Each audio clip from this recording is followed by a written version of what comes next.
हाय दोस्तों, क्या हाल चाल हैं। मैं बिल्कुल ठीक ठाक हूँ और आपकी खैरियत खुदावंद से नेक मतलब चाहता हूँ। दोस्तों, आज हम बात करेंगे सर उदित नारायण के बारे में। सर उदित नारायण ने अपने दौर में दो फिल्मों के गाने, ज़्यादा फिल्मों के भी गाए होंगे, मुझे सिर्फ दो फिल्मों के बारे में जानकारी है।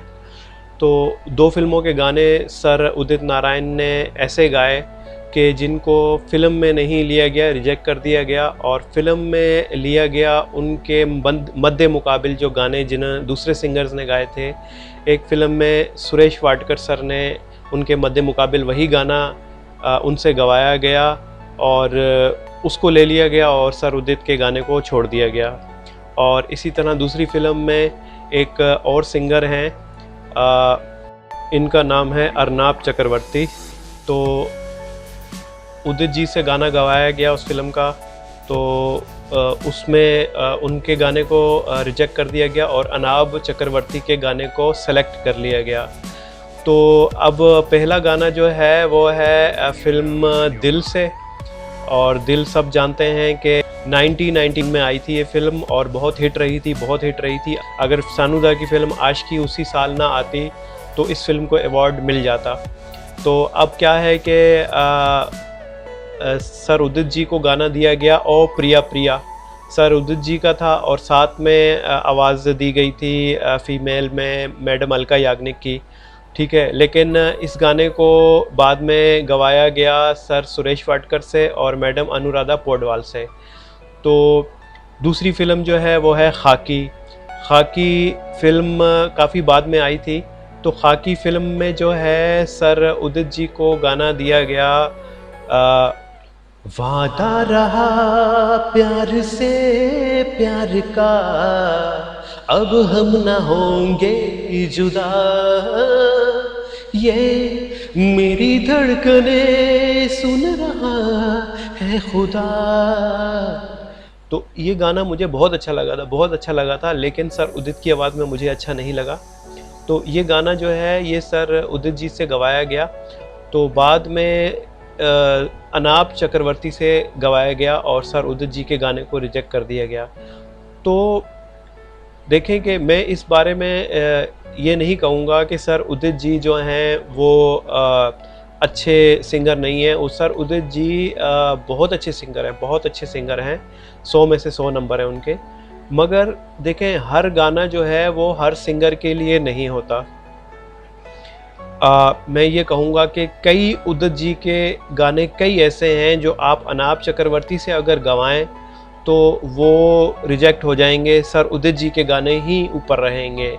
तो हर गाना हर सिंगर नहीं गा सकता। किसी किसी गाने में अगर किसी जूनियर को किसी सीनियर से ज़्यादा मार्क्स मिल जाते हैं, ज़्यादा अच्छे गा लेता है वो, तो उसका मतलब ये नहीं होता कि जो सीनियर सिंगर था उसमें दम नहीं था। उदित जी की आवाज़ से कौन चैलेंज कर सकता है, वो एक बहुत ज़्यादा पहुंची हुई चीज़ है और बहुत डीप गाते हैं गाने को।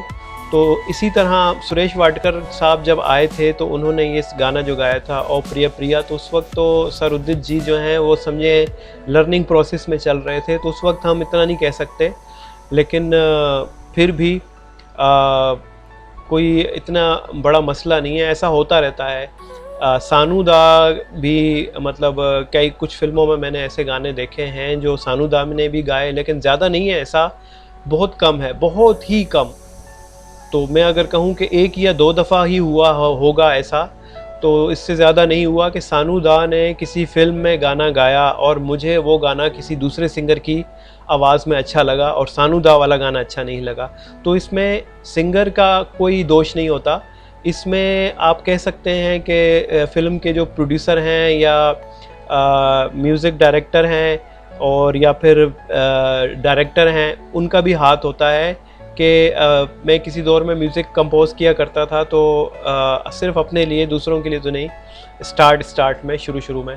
तो मैंने ये आइडिया लगाया कि अगर हम एक ही वक्त में गाने को कंपोज़ करते हैं, उसका म्यूज़िक बनाने में लग जाते हैं और सिंगर से गवाते हैं, तो उसके बाद फिर क्या होता है कि उसी वक्त अगर फ़ैसला करना हो, प्रोड्यूसर्स की जल्दी हो कि अभी अभी करना है, तो अगर उस गाने की मास्टरिंग उसी वक्त करके उसका आउटपुट निकाल लिया जाए तो अगले दिन उस गाने में कई खामियां मिलेंगी। तो होता ये है कि जब आप गाने सब कंप्लीट कर लेते हैं तो मास्टरिंग थोड़ा फ्रेश होने के बाद की जाती है, यानी अगले दिन। तो फिर जब आता है आदमी सुनता है अपने गानों को अगले दिन, तो उसको रिज़ल्ट पता चलता है कि मैं कल क्या तीर मार कर गया हूँ।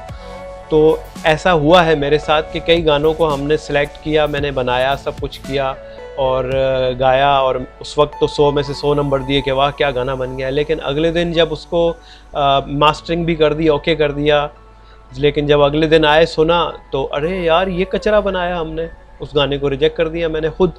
ठीक है, तो ये चीज़ होती है, इस तरह की खामियां भी होती हैं। और प्रोड्यूसर डायरेक्टर की भी कोई होती रहती है बीच में दखल अंदाज़ी, तो इस तरह के मसाइल पैदा होते हैं। इनमें सिंगर्स का कोई कसूर नहीं होता।